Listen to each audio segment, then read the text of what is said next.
भगवान बुद्धांनी ब्राह्मणाला दीक्षा दिली आणि ब्राह्मण ते परिवर्जित झाले। त्यामध्ये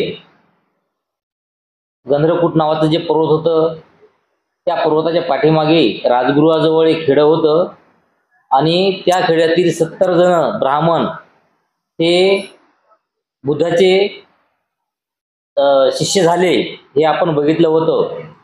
त्यानंतर एकदा भगवान बुद्ध श्रावस्ती येथे जेतवनात राहत असताना मनुष्य व देव यांच्या कल्याणार्थ आपल्या धम्माची शिकवण देत होते। त्यावेळी पूर्वेच्या बाजूला उत्तरावती नावाच्या प्रदेशात 500 ब्राह्मण राहत होते। आता यानंतर भगवान बुद्ध या श्रावस्तीमध्ये जेतवनात राहत असताना त्या ठिकाणी मनुष्य आणि देव यांचे जे साक्षात म्हणतात बुद्धाला, तर त्यांच्या कल्याणाकरता आपल्या धम्माची शिकवण त्या ठिकाणी बुद्ध देत होते।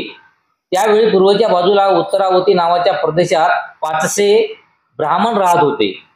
अंगाला चिखल वगैरे फासून ऋषी होण्याच्या आकांक्षेने गंगेच्या काठावर राहणाऱ्या एका निर्गंध संन्याशाच्या निवासस्थानी सर्वांनी मिळून जावे असं त्यांनी ठरवलं होतं। तर त्यांची जी काही पूजा होती, काही अर्चना जी होती, तर ते पूजा ते चिखला आपल्या अंगाला चिखल लावून घेत गेले आणि चिखल लावून त्या ठिकाणी ऋषी होण्यासाठी आपण जे अभ्यास करत गेले। तर अशाच या उद्देशाने, असा ऋषी होण्याच्या उद्देशाने किंवा आकांक्षेने गंगेच्या काठावर राहणाऱ्या एका निर्गंध संन्याशाच्या निवासस्थानी सर्वांनी मिळून जावे असं त्यांनी सर्वांनी ठरवलं होतं। जाता जाता वाळवंटात त्यांना तहान लागली। एक झाड दृष्टीत पडता जवळपास मनुष्य वस्ती असावी या आशेने ते घाईघाईने तिकडे गेले, परंतु जेव्हा ते तिकडे पोहोचले तेव्हा त्यांना मनुष्य वस्तीचे एकही चिन्ह आढळले नाही। म्हणजे जेव्हा हे जंगलामधून जात होते, जंगलातून आणि वाळवंटातून जात होते, तर जाता जाता या सर्व ब्राह्मणांना तहान लागली आणि तहान लागल्यामुळं त्यांना तिथंच एक झाड दिसलं जे खूप मोठं होतं आणि झाडाखाली काही असे चिन्ह दिसले समजा की त्याच्यावरून यांना असं ठरवलं याच्या आजूबाजूला किंवा जवळच वस्ती असावी, म्हणून ते वस्ती शोधत होते। परंतु तो शोधता शोधता बरेच वेळ फिरले, परंतु त्याला त्या ठिकाणी वस्ती काही आढळली नाही। अशा परिस्थितीत ते मोठमोठ्याने आक्रोश करू लागले। अकस्मात त्या झाडातून त्यांना तेथे झाडावर राहणाऱ्या समाजाचा आवाज ऐकू आला। त्यांच्या आक्रोशाचे कारण त्याने विचारले आणि ते कारण ऐकल्यावर त्याने त्याला येथेच खाण्यास पिण्यास दिले। आता या ठिकाणी जे समद हे याचा जे अर्थ आहे ते जसं एखादा व्यक्ती मृत्यू पावल्याच्या नंतर ज्याप्रमाणे समजा आपण आत्मा म्हणावं किंवा काहीतरी वेगळं म्हणावं, अशा प्रकारचे जे काही शब्द आहे की जो व्यक्ती मेल्याच्या नंतर तसा घडत असतो, तर अशा म्हणजे ज्या वेळेस त्या ठिकाणी ते ब्राह्मण आले तर ते त्यांना जेव्हा वस्ती नाही सापडली त्या ठिकाणी तो खूप मोठा आक्रोश करत होते आणि आक्रोश करता करता त्यांना तिथे एका झाडावर समाधाचा आवाज ऐकू आला। त्यांच्या आक्रोशाचे कारण त्याने विचारले की हे ब्राह्मण जे आहेत एवढा आक्रोश का करत आहेत असे त्या संबंधाने विचारले। तर संबंधाने विचारल्याच्या नंतर त्याने त्यांना येथेच खाण्यापिण्यास दिले। त्या ठिकाणी पुढे जाण्यास निघण्याची तयारी केल्यावर ब्राह्मणांनी त्या समाधास अशा स्वरूपाचा जन्म झाला, त्याला कसा प्राप्त झाला याचा पूर्व इतिहास विचारला।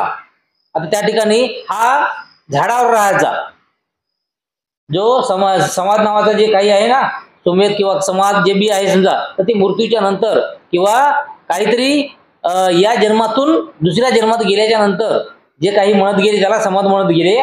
तर हा व्यक्ती जो आहे हा झाडावर राहत गेला। तर त्यावेळेस तू झाडावर असा कसा राहतोस, तुझा असा कसा जन्म झाला, म्हणून त्या 500 ब्राह्मणांनी त्या समाजाला विचारले। त्यावर त्या वृक्ष समाजाने सांगितले की ज्यावेळी अनाथ पिंडक सुदत्ताने भगवान बुद्धाला जेतून उद्यान अर्पण केले त्यावेळी येथे जमलेल्या भिक्खूच्या सभेत तो गेला असताना तो त्या धम्मावरील प्रवचन रात्रभर ऐकत बसला आणि परत जाताना त्याचा पाण्याचा पेला भरून त्याने तो भिक्षूंना दान दिला। म्हणजे काय झालं होतं की या समाजाने सांगितलं की ज्या वेळेस अनाथ पिंडकामध्ये जेव्हा भगवान बुद्धाला जेतून उद्यान जे आहे हे दान दिलेलं होतं, तर दान दिल्याच्या नंतर जेव्हा तिथं त्या ठिकाणी भगवान बुद्ध हे धर्म उपदेश करत होते, तर हे धर्म उपदेश ऐकण्यासाठी हा जो सुमद आहे तो हा सुमद त्या ठिकाणी गेला आणि गेल्याच्या नंतर रात्रभर त्याने ते प्रवचन ऐकलं।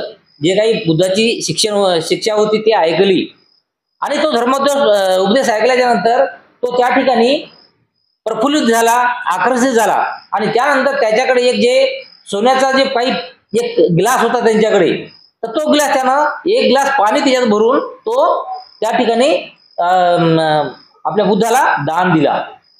दुसऱ्या दिवशी सकाळी तो घरी परत आल्यावर कसला त्रास झाला म्हणून तुम्ही रात्रभर घराबाहेर राहिला, असे त्यांच्या पत्नीने त्याला रागाने विचारले. त्यावर तो म्हणाला, मला कसलाही त्रास झाला नाही, परंतु जेतोनात भगवान बुद्धाचे प्रवचन ऐकण्यासाठी मी गेलो होतो. आता हे त्याने सोन्याचा गिलास जे आहे हे दानामध्ये दिला आणि त्यानंतर उद्या सकाळी तो आपल्या घरी गेला.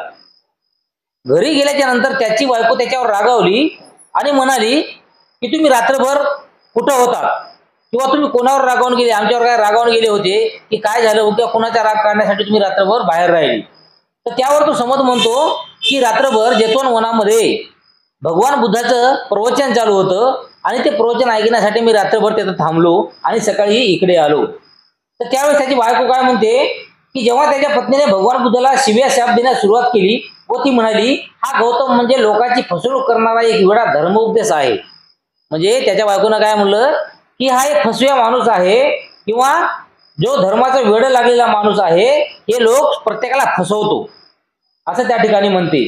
आणि तेव्हा तिच्या म्हणण्याला मी विरोध केला नाही, उलट त्या म्हणण्यामुळे मी मान चुकवली म्हणून मी मेल्यावर संमत झालो. तर त्या ठिकाणी ते काय म्हणते की माझी बायको जी काही आहे हे बुद्धाला शिव्या शाप देत होती, तर मी याला काही विरोध नाही केला, खाली मान घालून सगळं काही ऐकलं आणि त्यामुळं जेव्हा मी मेल्यावर ते संमत झालो, परंतु माझ्या भित्रेपणाने मला या झाडावर डांबून ठेवण्यात आले आणि नंतर त्याने पुढील अर्थाचे श्लोक म्हटले. तर तो जो काही जो व्यक्ती होता तो हा भित्रा होता. तर भित्रा असल्या कारणाने त्याला काय केलं, झाडावर ठेवलं. त्यानंतर त्यानं काही श्लोक म्हटले, यज्ञ इत्यादी क्रियाक्रम करणे म्हणजे दुःखाचा उगम होय आणि रात्रदिवस सहन करावे लागणारे ते एक चिंतेचे ओझे होय. तर या ठिकाणी तो समज काय म्हणतो की आपण काही जे क्रियाक्रम करतो किंवा काही जे असे कामं करतो, तर हे काम म्हणजे दुःख निर्माण करण्याचा उगम आहे किंवा त्याच्यापासून दुःख निर्माण होतात आणि रात्रंदिवस सहन करावे लागणारे काही चिंतेचे जे ओझे हे होय.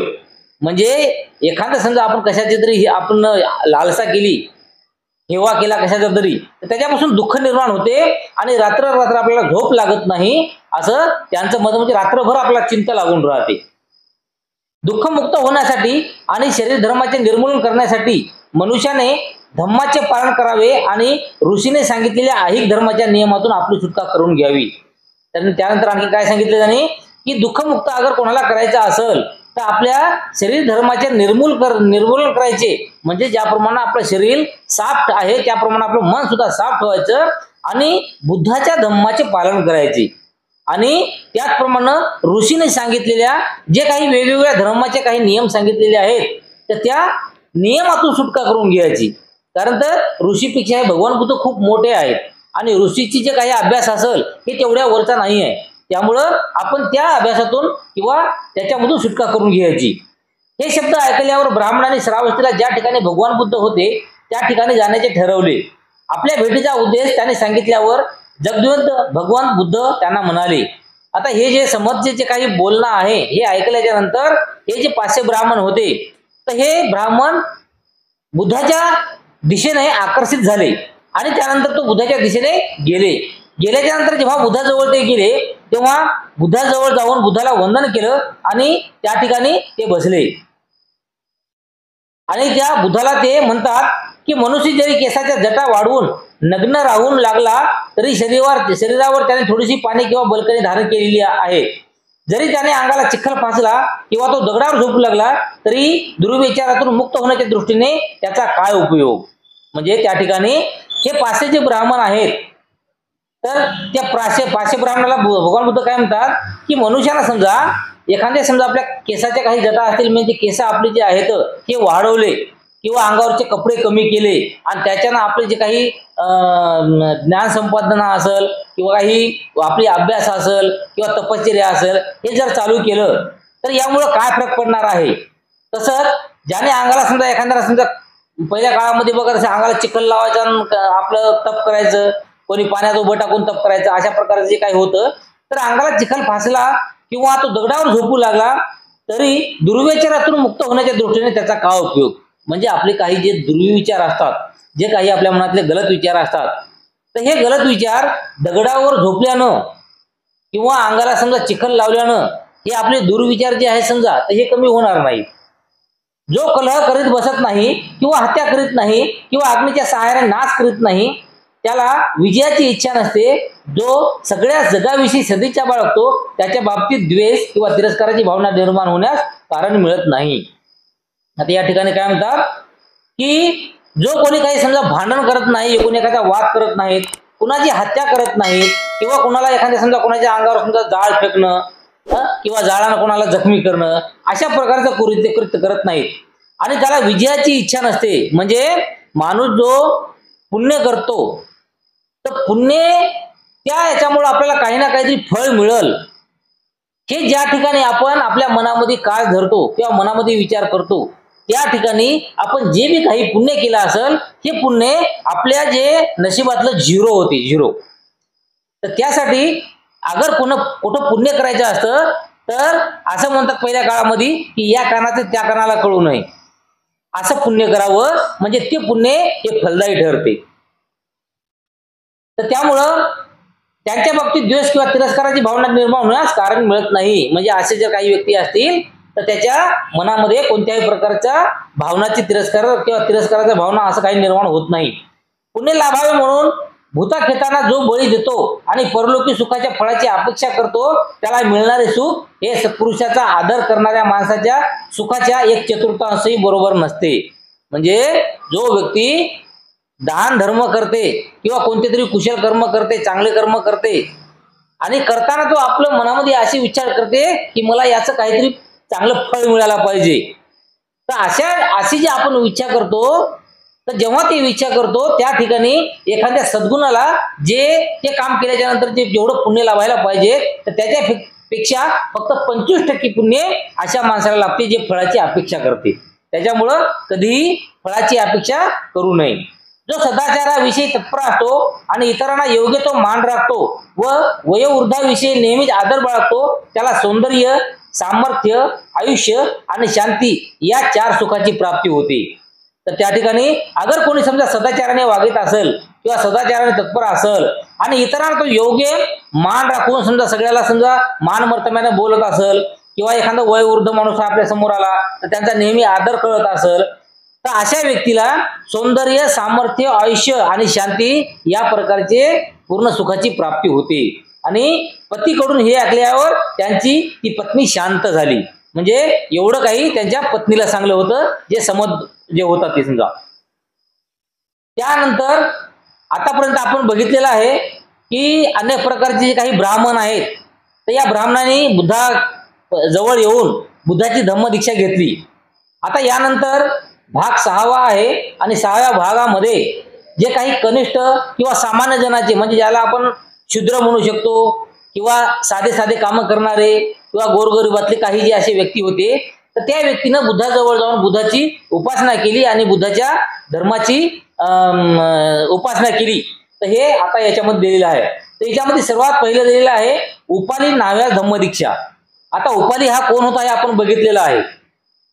तर उपालीचं वर्णन करताना जे बुद्धाचा चुलता होता अमितोदन, बुद्धाचा चुलता अमितोदन, आणि या अमितोदनाला 2 मुलं होते. तर 2 मुलं, त्यांचे नाव, एकाचे नाव अनिरुद्ध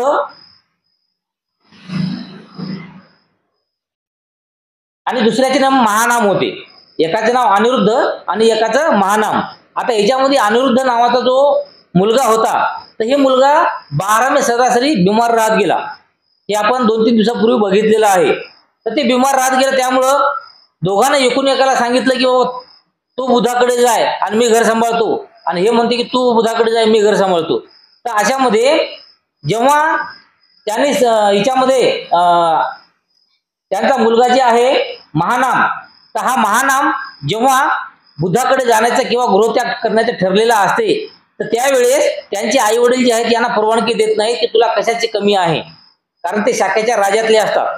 आणि त्यामुळे तुम्हाला कशाची कमी आहे, तुमच्या दोघांनाही मी पोचण्यामध्ये समर्थ आहोत, त्यामुळं तुम्हाला गृहत्याग करण्याची मी परवानगी देत नाही असं म्हणले होते. आणि त्यानंतर त्याच्या आईने एक शेवटी आट टाकली होती की आपल्या शाक्याचा जे राजे आहे तर त्या राजानं तुझ्या बरोबर आग्रह संन्यास घेतला, गृह त्याग केला, तर तुला मात्र मी परवानगी देतो असं म्हणून जेव्हा हे दोघे जण त्या राजाला घेऊन गेले आणि राजा बी घेऊन जाता त्यांच्यासोबत एक नावी गेला होता, त्यांचं नाव होतं उपाली. तर ज्याच्यापाशी हे जे काही राजे असतील किंवा यांचे जे हे मुलगा असेल याने शेवटी जाता जाता आपल्या अंगावरचे काही जे चांगले कपडे होते किंवा आपल्या अंगावरचे चांगले जे अलंकार होते तर ते अलंकार आणि कपडे या उपाली नाव्यास दिले होते आणि हे घेऊन तू घराकडे जाय आणि हे आम्ही एवढं दिलेलं जे धन आहे की जे एवढं धन जरी तू बसून खाल्लंस तरी जन्मभर तुला पुरल असं ते राजा वगैरे याला म्हणाला होता.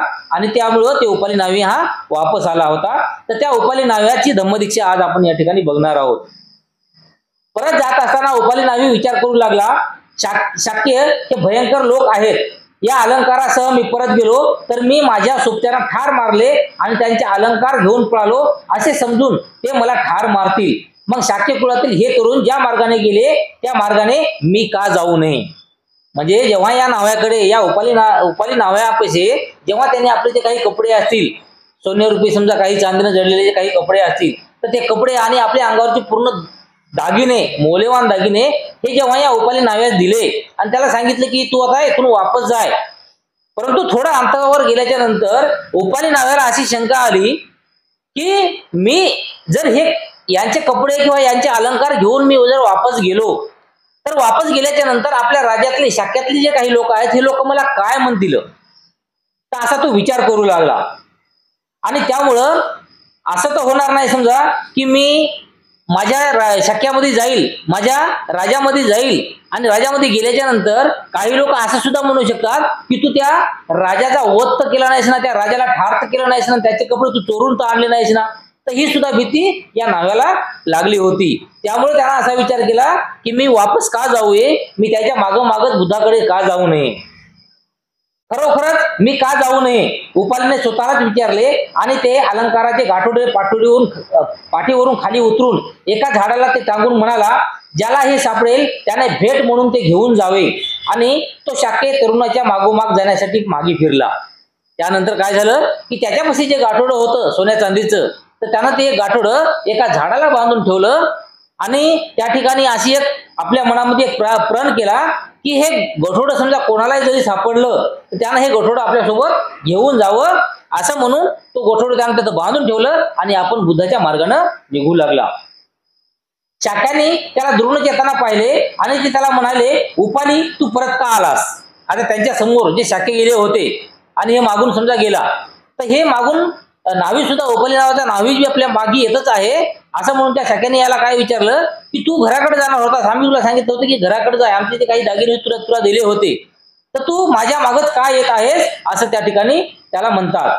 तेव्हा त्याने आपल्याला काय वाटले हे त्यांना सांगितले. त्यावर ते म्हणाले, उपाली तू परत गेला नाहीस हे बरे केलेस, कारण शाक्य हे भयंकर लोक आहेत आणि त्याला तुला ठार मारले असते. तर त्यानंतर यांना सुद्धा समजलं की ठीक आहे बाबा, तू जे केलं ते चांगलंच केलं, तू आमच्या मागे आजी आला, हा जो निर्णय घेतला ते खूप चांगलं झालं. तू जर कदाचित समजा शाक्यामध्ये वापरत गेला असतास तर त्या ठिकाणी आपले शाक्याचे लोक आहेत हे खूप रागीट आहेत आणि त्याने तुला कदाचित ठार मारला असतं, तर तू आमच्या माग आला, हे खूप चांगलं केलं असं ते शाक्य त्या उपाल्याला म्हणतात. आणि जेथे भगवान बुद्ध होते तेथे ते उपाली नाव्याला बरोबर घेऊन गेले. तेथे पोहोचल्यावर त्याने भगवंताला वंदन केले आणि ते एका बाजूला बसले. त्याप्रमाणे बसल्यावर ते तथागतास म्हणाले, भगवान आम्ही शाक्य गर्विष्ठ आहोत आणि हा उपाली नावी बऱ्याच दिवसापासून आमची सेवा करीत आहे. आता त्या ठिकाणी भगवान बुद्धा जवळ गेल्याच्या नंतर हे जे काही शाक्य होते 4-5 जण आणि हा सोबत एक नावी गेला होता उपाली, तर जेव्हा बुद्धापाशी जाऊन बसले तर बुद्धापाशी बसल्याच्या नंतर बुद्धाला हे शाक्य काय म्हणतात की आम्ही जे आहोत ते खूप गर्विष्ठ माणसं आहोत. कारण आतापर्यंत हे राजे होते, राजे म्हणले तर गर्विष्ठच, म्हणजे दुसऱ्या माणसाला सर्वोच्च खालचे समजणारे. तर त्यामुळे ते काय म्हणते की आम्ही जे राजे आहोत किंवा आम्ही जे माणसं आहोत आम्ही खूप गर्विष्ठ आहोत, परंतु आमच्या सोबत जे हा नावी आलेला आहे हा मात्र खालच्या जातीचा आहे आणि आम्ही किंवा आमच्यासारखी जे काही वरिष्ठ लोक आहात तर हे या अशा नाव्यापासून आपले कामं करून घेतात. हे सगळ्याला राबून घेतात असं ते त्या ठिकाणी म्हणतो. आणि उपाली हा नावी बऱ्याच दिवसापासून आमची सेवा करीत आहे. भगवंतांनी आमच्या अगोदर त्याला आपल्या भिक्खू संघात घ्यावे, म्हणजे त्याला आम्ही योग्य तो आदर आणि मान देऊ आणि आमच्यातील ज्येष्ठ म्हणून आम्ही त्याला हात जोडून वंदन करू, म्हणजे अशा रीतीने आमच्यातील शाक्यत्वाचा गर्व नष्ट होईल. त्या ठिकाणी काय म्हणतात की जर समजा आम्ही अगोदर जी दीक्षा घेतली तर आमच्या शाखेमध्ये बी आम्हीच वरिष्ठ होतो आणि नवी कनिष्ठ होता. परंतु या ठिकाणी जर असं झालं की या नाव्याला प्रथम दीक्षा जर तुम्ही दिली तर हे आमच्यापेक्षा वरिष्ठ होईल, म्हणजे या भगवान बुद्धाच्या काळामध्ये म्हणजे भगवान बुद्धाच्या काही अभ्यासासाठी किंवा धर्म प्रवचनामध्ये किंवा धर्मामध्ये माणूस जो वयानं मोठा असतो तो मोठा नसतो, तर जो आपल्या गुणानं जो मोठा असतो किंवा ज्यांना अगोदर धम्म प्रवचन घेतलेला असते, धम्माची दीक्षा घेतलेली असते, तर तो सिनियर बनतो आणि बाकीचे त्याला वंदन करतात. आणि त्याचनुसार या उपालीला तुम्ही जर अगोदर धम्म दीक्षा दिली तर मात्र हे आमच्यापेक्षा सिनियर होईल. तिकडं आम्ही सिनियर होतो पण इकडं हा सिनियर होईल आणि त्या तिकडं शाखेमध्ये आमच्या याने पाया पडले किंवा आम्हाला याने वंदन केलं, परंतु या ठिकाणी अगोदर तुम्ही याला उपासक बनवा, त्यामुळं आम्ही त्याला वंदन करू आणि याच्या अगोदर जे काही घडलेलं आहे तर त्याच्या विरुद्ध याला मान मिळेल. हे त्या ठिकाणी ते सर्व हे म्हणतात, समजा ते शाक्य म्हणतात. आणि आमच्यातील ज्येष्ठ म्हणून आम्ही त्याला हात जोडून वंदन करू, म्हणजे अशा रीतीने आमच्यातील शाक्यत्वाचा गर्व कमी होईल. म्हणजे आम्हाला जे काही गर्व आहे की आम्ही जे मोठे आहोत, आम्ही जे राजे आहोत, तर जेव्हा हे नावीला आम्ही वंदन करू तेव्हा आमच्यातला ऑटोमॅटिक जे काही गर्व असेल तर ते गर्व कमी होईल असं ते शाक्य त्या ठिकाणी म्हणतात. तेव्हा भगवंताने पहिल्या प्रथम उपाली नाव्यास प्रवचन देऊन भिक्खू संघात सामील करून घेतले आणि त्यानंतर त्या शाक्य कुळातील तरुणांना भिक्खू संघाची दीक्षा गेली. मग त्या ठिकाणी ज्याप्रमाणे शाक्यानं सांगितलं होतं त्याप्रमाणे भगवान बुद्धांनी पहिले त्या नाव्याला धम्मदीक्षा दिली आणि त्या नाव्याला धम्मदीक्षा दिल्याच्या नंतर मग हे जे काही 4-5 शाक्य होते ते त्यांना नंतर धम्मदीक्षा दिली. आता यानंतर सुनीत नावाचा एक जे भंगी होता तर त्या भंग्यास सुद्धा बुद्धांनी धम्मदीक्षा दिली होती. राजगृहात सुनीत नावाचा एक भंगी राहत होता. लोकांनी रस्त्यावर टाकलेला केर कचरा व घाण काढणारा रस्त्यावरील झाडूवाला म्हणून काम करून तो आपल्या उदरनिर्वाह करीत असे. हलका आणि पिढीजात असा त्यांचा धंदा होता. आता यानंतर जो एक भंगी होता, आता भंगी म्हणजे एकदम हीन दर्जाचं काम करतात, तर हे सुद्धा भंगी होता सुनीत नावाचा. तर हे सुद्धा हीन दर्जाचं काम करत गेला, रोड झाडत गेला, केर कचरा काढत गेला, पुढे घाण असेल ते घाण काढत गेला आणि तो आपला उदरनिर्वाह करत गेला. एके दिवशी पहाटे भगवंत उठले, त्याने चिवर धारण केले व बऱ्याचशा भिक्खूसह भिक्षा मागण्यासाठी ते राजगृहाकडे गेले. आणि एक दिवस काय झालं की भगवान बुद्ध जे आहे सकाळी सकाळी उठले आणि आपले भिक्षापत्र सोबत घेऊन आणि काही भिक्षू आपल्या सोबत घेऊन तो आपल्या याच्यामध्ये भिक्षाटन करण्यासाठी गेला, भिक्षा मागण्यासाठी राजगृहामध्ये गेले. त्यावेळी सुनीत रस्ता झाडीत कचऱ्याचे व घाणीचे ढीग गोळा करीत होता व ते टोपलीत भरून हातगाडीत ओढीत नेत होता. तर त्या ठिकाणी जेव्हा त्या ठिकाणून बुद्धा जात होते त्या ठिकाणी हा सुनीत जो आहे भंगी तो हा रस्ता साफ करत होता आणि रस्ता साफ करून त्यातला कचरा उचलायचा, गाडी टाकायचा, ते गाडी ओढून घेऊन जायची असे कामं करत होता त्या ठिकाणी. आणि ज्यावेळी त्याने भगवंतांना आणि त्यांच्या मागून चालणाऱ्या भिक्खू संघांना येताना पाहिले त्यावेळी त्यांचे अंतःकरण आनंदाने भरून गेले, परंतु त्याला त्यांची भीतीही वाटली. आता त्या ठिकाणी काय झालं की हे जे भिक्षाटन करण्यासाठी बुद्ध येत आहेत आणि त्याच्यासोबत काही भिक्षुगण येत आहेत, हे बघून जे आहे त्या भंग्याला, आपलं जे भंगी होता सुनीत नावाचा, त्याला खूप चांगलं वाटलं, आनंद वाटला.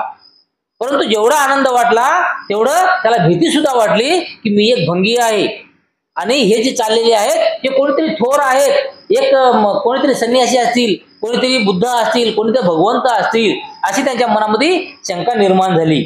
आणि त्यामुळे लपून राहण्यात रस्त्यावर जागा न मिळाल्यामुळे त्याने आपल्या गाडीचे जोखंड भीतीच्या एका वाकणावर ठेवले व तो भीतीला चिकटून उभा राहिला आणि हात जोडून त्याने भगवानाला नमस्कार केला. आता त्या ठिकाणी त्याची जी अशी गाडी ओढायची होती तर ते ओढायचे समोरचं जे ओढायचं राहते की नाही, त्याला काय म्हणतात आपल्या समजा जू वगैरे म्हणतो समजा आपल्या याच्या समोरचं, तर ते त्यानं एका उंच टेकड्यावर का दगडावर ठेवलं आणि ते गाडी तिथं उभी केली आणि त्या गाडीच्या बाजूला बसला आणि बसून भगवंताला त्यांनी वंदन केलं. त्याच्या जेव्हा आल्यावर भगवंत आपल्या दिव्य मधुर वाणीने त्याला म्हणाले, सुनीता, असल्या दरिद्री जिन्याला तुला काय उपयोग आहे? गृहत्याग करून तू माझ्या संघास येतोस का? तर त्यानंतर यांचं जे काही जगणं होतं सुनीत नावाचं, तर त्या सुनीतला भगवान बुद्ध काय म्हणतात की हे जे एकदम हलक्या दर्जाचं तू काम करतोस, तर हे तू का करतोस आणि तू माझ्यासोबत येतोस का, माझ्या संघामध्ये सामील होतोस का? आणि अमृत वर्षावाचा आनंद अनुभवी सुनीत म्हणाला, या जीवनात भगवंतासारखे थोर पुरुषही जर या संघात आहेत तर मी का जाऊ नये? भगवंताने मला कृपा करून संघात सामील करून घ्यावे.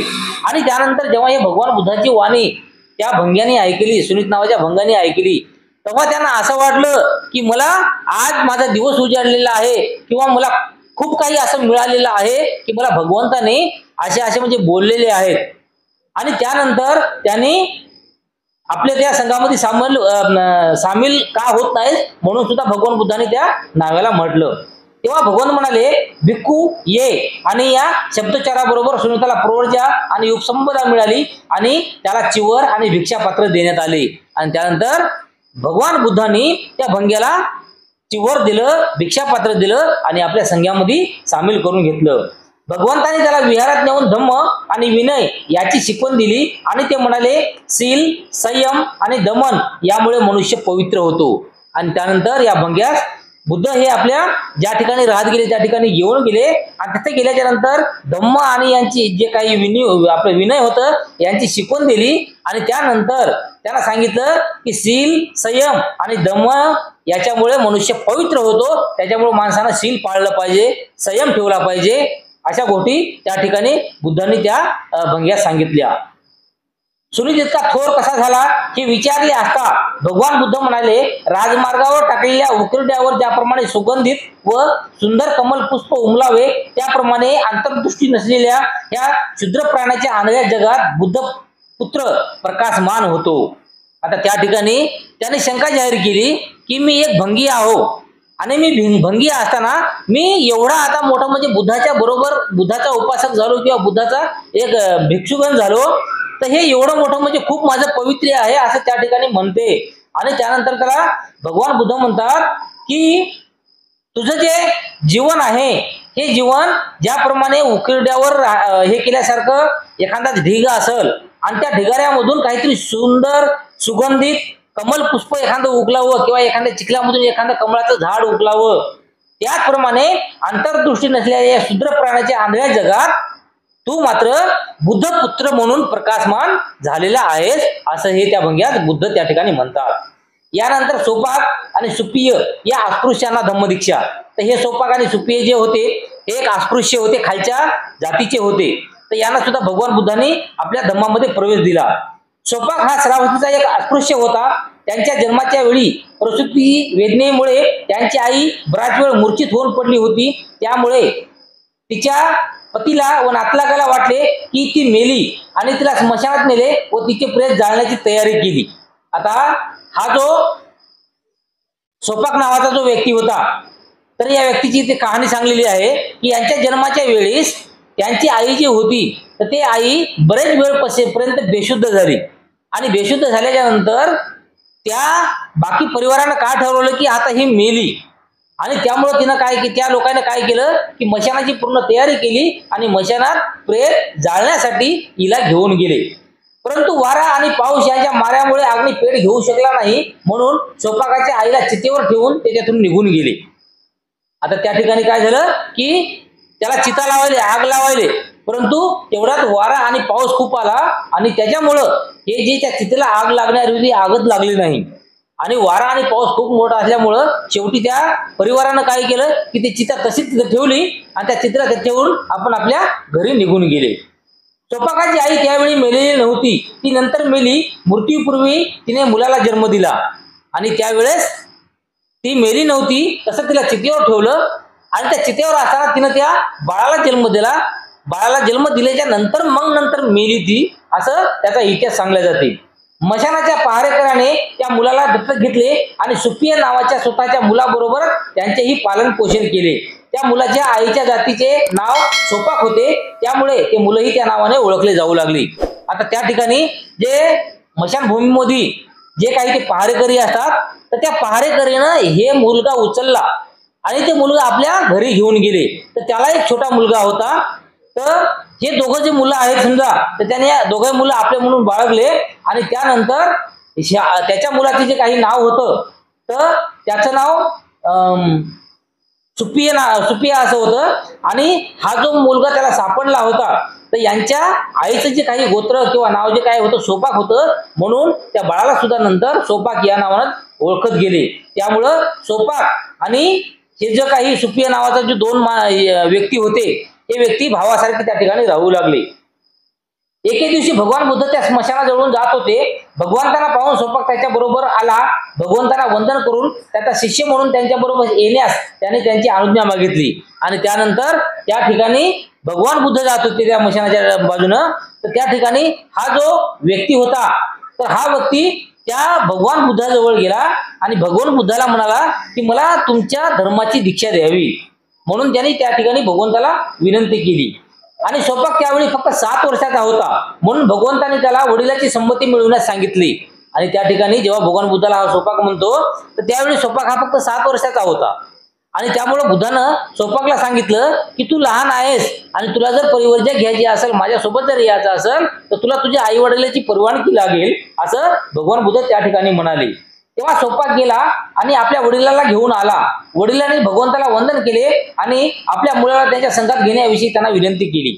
आणि त्यानंतर जसं भगवंतानं सांगितलं त्याप्रमाणे सोपाक हा आपल्या घरी गेला आणि आपल्या वडिलांना सांगलं की आता बुद्ध आलेले आहेत आणि मला त्या बुद्धाच्या शिष्यामध्ये सामील व्हायचं आहे. बुद्धाचा जो काही मार्ग असेल तो मला अवलंबायचा आहे. आणि त्यानंतर असं सांगल्याच्या नंतर सोपाकचा वडील त्या ठिकाणी बुद्धाकडे आला आणि बुद्धाला वंदन केले. आणि वंदन केल्याच्या नंतर एक प्रार्थना केली की तुम्ही माझा जो मुलगा आहे सोपाक, तर या मुलाला तुमच्या धम्मामध्ये किंवा तुमच्या संघामध्ये सामील करून घ्यावे. तो जरी अस्पृश्य जातीचा होता तरीही भगवंताने त्याला आपल्या संघात घेतले आणि त्याने आपला धम्म व विनय यांची शिकवण त्याला दिली. आता त्यानंतर सोपाक जे नावाचा 7 वर्षाचा मुलगा होता तर त्या छोट्या मुलाला भगवान बुद्धांनी आपल्या संघात समाविष्ट करून घेतले. आणि त्यानंतर आपला काही जे धम्म असेल किंवा आपलं काही जे विनय असेल याची शिकवण त्या छोट्या बाळाला दिली. काही काळानंतर सोपाक हा एक स्थवीर झाला. आणि त्यानंतर हा जो सोपाक होता, हा जो व्यक्ती होता, लहान मुलगा होता, तर हा लहान मुलगा लहानपणी जेव्हा साक्यामध्ये याच्यामध्ये भंतेजी मध्ये सामील झाला होता, भिक्खूमध्ये सामील झाला होता, त्यामुळं त्यांची जी शिकवण होती त्याला चांगली शिकवण मिळाली. आणि त्या शिकवणीमुळं तो एवढा चांगला श्रेष्ठ असा भिक्खू बनला की तो भिक्खूचा बॉस, म्हणजे आता भिक्खू जे आहे समजा भिक्खूचे समजा सिनियर, तर अशी त्या त्याला स्थवीर म्हणतो आपण. बघा भंतेजीच्या वरती जे आहे त्याला आपण स्थवीर म्हणतो, काम किंवा महातेरो म्हणतो. तर हा सोपाक नावाचा जो काही नंतर मुलगा आहे तर हा स्थवीर बनला. सुपिया आणि सोपाक हे लहानपणापासून एकत्र वाढलेले होते आणि सोपाकाला सुपियाच्या वडिलांनी दत्तक घेऊन वाढविल्यामुळे सुपिया आपला सोबती सोपाक यांच्याकडून भगवंताचे धम्म व विनय शिकला. आणि जरी सोपाक हा सुपियाच्या जातीपेक्षा हलक्या जातीतील होता तरी सुपियाने सोपाकला आपणाला प्रवेश देऊन संघात प्रवेश घेण्याची विनंती केली. आता या ठिकाणी यांचा जे भाऊ होता सोपाक सुपिय, तर या सुपिया आणि सोपाक हे भाऊ असल्या कारणानं या सुपियानं काय केलं की सोपाकला सांगितलं की आता ही स्थवीर झाले होते ना, यांना बी समजा ते अधिकार होते समजा की भिक्खू संघामध्ये कोणाला तरी समाविष्ट करून घ्यायचं. तर त्यामुळं सुपियानं सोपाकला सांगितलं की मला तुमच्या धर्मामध्ये किंवा तुमच्या धर्मामध्ये समाविष्ट करून घ्या, तुमच्या संघामध्ये समाविष्ट करून घ्या. आणि तसं त्या सोपाकने सुपियाला आपल्या धर्मामध्ये समाविष्ट करून त्या ठिकाणी घेतलं. सोपाकाने ते मान्य केले आणि मशानातील पहारे करायचे काम करणाऱ्या हिंद दर्जाच्या जातीतील सुपिय हा एक भिक्खू बनला. आता यानंतर सुमंगल इत्यादी हिंद जातीतील लोकांना धम्मदीक्षा. सुमंगल हा सरावतीचा एक शेतकरी होता. विळा, नागर आणि कुदळ यांच्या सहाय्याने शेतात काम करून तो आपली उपजीविका करीत असे. तर हा जो आहे एका साध्या जातीतला हलक्या जातीमधला सुमंगल नावाचा जे माणूस होता, तर हा एक साधा समजा विळा नागर म्हणजे शेतातले साधे रोजगार करून समजा तो आपली उपजीविका करत असे. छन्ना हा कपिल वस्तूचा रहिवासी असून सुधाराच्या घरातली एक नोकर होता. आता हा जो छन्ना आहे तर हो छन्ना कपिल वस्तूच्या नगरातली एक सेवक होता, म्हणजे हे बुद्धाचा मित्र होता, परम मित्र छन्ना. धन्य हा राजगृहाचा रहिवासी असून तो कुंभार होता. त्यानंतर एक धन्य नावाचा व्यक्ती होता, तर तो व्यक्ती त्या राजगृहाचा रहिवासी असून ते एका कुंभार जातीचा होता. कपतकूर हा सरावतीचा रहिवासी होता. फाटक्या चिंध्या घालून हातात थाळी घेऊन तांदळाच्या दाण्याची भीक मागत इकडे तिकडे फिरणे हा एकच जगण्याचा मार्ग त्याला माहीत होता. म्हणूनच तो कपतकूर म्हणजे चिंध्या आणि तांदूळ या नावाने ओळखला जाऊ लागला. मोठा झाल्यावर गवत विकून तो आपली उपजीविका करत असे. म्हणजे हे याच्यामध्ये सर्व समजा जे साध्या साध्या जातीतले किंवा हलक्या हलक्या जातीतले काही लोक होते त्यांना सुद्धा बुद्ध धर्माची दीक्षा मिळाली. हे या ठिकाणी अलग अलग उदाहरणे देऊन सांगितलेले आहे. या सर्वांनी भगवान बुद्धाकडे भिक्खू होण्याची आणि त्यांच्या संघात सामील होण्याची अनुज्ञा मागितली. भगवान बुद्धांनी अनुमान न करता आणि त्यांचा हीन जातीतील जन्म किंवा त्यांची पूर्वीची स्थितीचे यांची पर्वा न करता त्यांना आपल्या संघामध्ये सामील करून घेतले.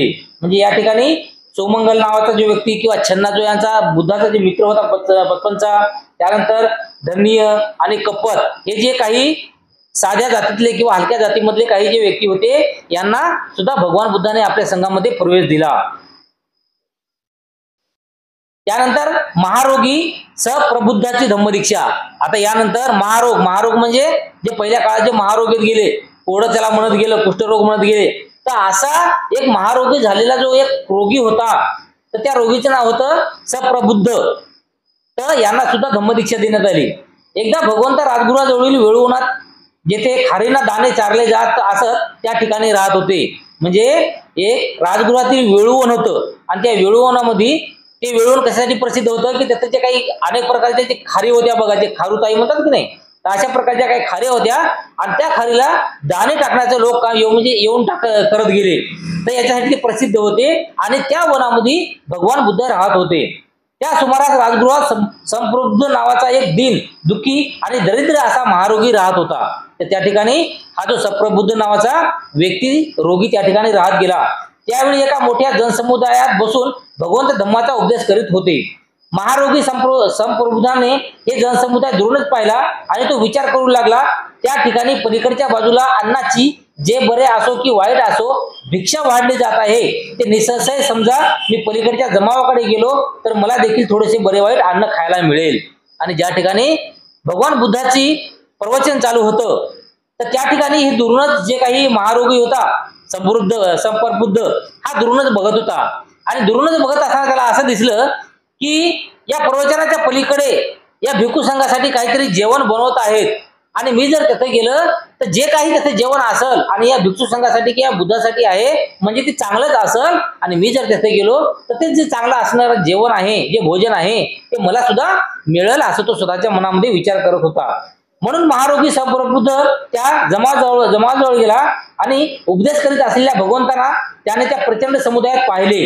भगवंतांना पाहून त्यांच्या मनात विचार आला, नाही या ठिकाणी अन्नाची भिक्षा वाढली जात नाही. श्रमण गौतम या लोकांना आपल्या धम्माचा उपदेश करीत आहेत, मीही त्याचा उपदेश ऐकला तर काय हरकत आहे. आणि जेव्हा हा जो सप्रबुद्ध जो आहे हे भगवान बुद्धाच्या जवळ गेला तर तेव्हा त्याला असं दिसलं की त्या ठिकाणी कोणत्याही प्रकारचं भोजन देत नाहीत. तर त्या ठिकाणी हे जे श्रमण गौतम आहेत, भगवान बुद्ध आहेत, अरहंत आहेत, तर हे त्या ठिकाणी धम्माची शिकवण देत आहेत. आणि त्यामुळं या धम्माची शिकवण मी सुद्धा का घेऊ नये असा त्या ठिकाणी हा सप्रबुद्ध विचार करतो. म्हणून एका बाजूला बसून तो विचार करू लागला, मी देखील हा उपदेश ऐकेल. त्या संबंध समूहाचे विचार आपल्या विचारशक्तीने जाणणारे भगवंत स्वतःशीच म्हणाले, येथे उपस्थित असलेल्यापैकी सत्याचे आकलन करण्यास कोण समर्थ असावा बरे. नंतर त्या समुदायात बसलेल्या सप्रबुद्ध महारोग्याला त्यांनी पाहिले आणि त्याला पाहिल्याबरोबर त्यांनी जाणले की हा सत्याचे ग्रहण करू शकेल. आता त्यांचे भगवान बुद्ध बसले होते आणि प्रवचन देत होते.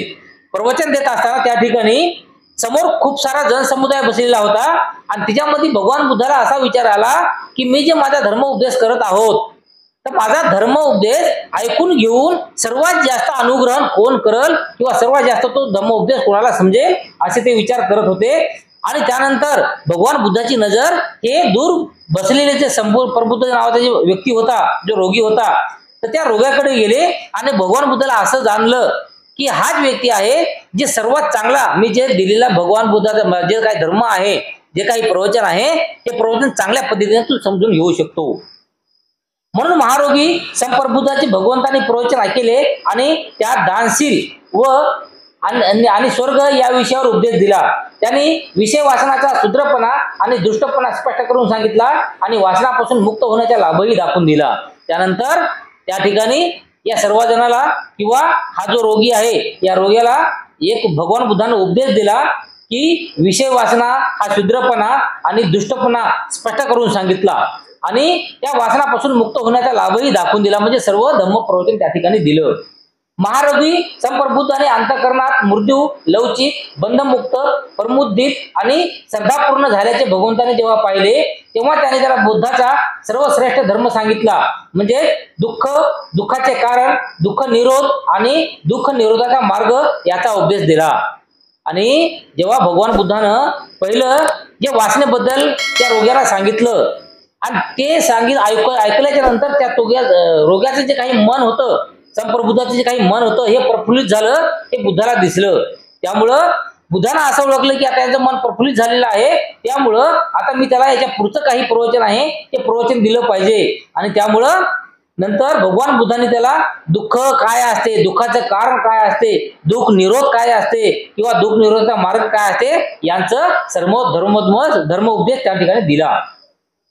निष्कलंक असे शुभ्र वस्त्र ज्याप्रमाणे कोणताही रंग धारण करण्यास तयार असते, त्याप्रमाणे महारोगी संप्रबुद्धाच्या अंतःकरणात तो त्याच स्थळी बसला असताना त्याला आरंभ आहे, त्याला अंत असलाच पाहिजे या सत्याची शुद्र आणि निष्कलंक जाणीव उत्पन्न झाली. आता त्या ठिकाणी हा जो व्यक्ती होता, समजा रोगी होता, संप्रबुद्ध होता, तर हे व्यक्ती एखाद्या पांढऱ्या कपड्यासारखा होता की पांढऱ्या कपड्याला जे एखादा पटकन कलर दिला की पटकन त्याला पूर्ण कलर बसून जाते, त्याचप्रमाणे हा व्यक्ती होता. म्हणून या व्यक्तीला जेव्हा भगवान बुद्धाने आपल्या धर्माचा जो उपदेश दिला, तर त्या धर्माचा उपदेश पूर्ण उमजून समजून त्या रोग्याला किंवा संप्रबुद्धाला गेला. आणि महारोगी संप्रदायाने सत्य पाहिले, तो सत्यप्रात पोहोचला, त्याला सत्याचे ज्ञान झाले, तो सत्याचा निमग्न झाला, तो संवेदनाच्या पलीकडे गेला, संदेहमुक्त झाला, त्यांच्या विश्वास उत्पन्न झाला आणि आणखी कशाचीही गरज नसल्यामुळे भगवंताचा उपदेश आत्मसात केल्यामुळे तो आपल्या जागेवरून उठला, त्यांच्या जवळ गेला आणि तिथे एका बाजूला जाऊन बसला. आणि त्याच्यानंतर जे हे संप्रबुद्ध जे रोगी होता यांच्या मनामध्ये काही भावना होती, जे काही रोगाविषयी काही जे हे होतं की मी जर समोर गेलो समजा तर हा रोग इतरांना सुद्धा होईल, परंतु भगवान बुद्धाचे जेव्हा धर्मोपदेशाने ऐकला की दुःख काय असते आणि दुःख नाहीसं कसं करायचं असते, तर हे जेव्हा या रोग्याला समजलं तेव्हा तो संप्रबुद्ध जो व्यक्ती होता हा रोगी तेथून उठला आणि भगवंताच्या जवळ जाऊन बसला. याप्रमाणे बसल्यावर तो भगवंताला म्हणाला, सर्वोत्तम हे भगवान सर्वोत्तम, ज्याप्रमाणे पतिताला वर उचलावे, लपलेल्याला शोधून काढावे, जागवरून गेलेल्याला मार्ग दाखवावा आणि ज्यांना पाहण्याची इच्छा आहे त्यांना साकार पदार्थ पाहता येतील असे म्हणून अंधारात प्रकाश दाखवावा, त्याप्रमाणे भगवंताने निरनिराळ्या पद्धतीने सत्याचे विवरण केले. मी देखील बुद्ध, धम्म आणि संघ यांना शरण आलो आहे. या क्षणापासून आयुष्याच्या अंतापर्यंत आपला शरणागत उपासक म्हणून मी भगवंताची माझा स्वीकार करावा. त्यानंतर हा संप्रबुद्ध जो रोगी होता त्याने काय म्हणलं की भगवान बुद्धाचा जो मार्ग आहे, जे उपदेश आहे हा अतिउत्तम आहे आणि तो सदा कल्याणकारी आहे. त्यामुळं मी अशी विनंती करतो की मला तुमच्या बुद्धामध्ये, धम्मामध्ये आणि संघामध्ये सामील करून घ्यावं.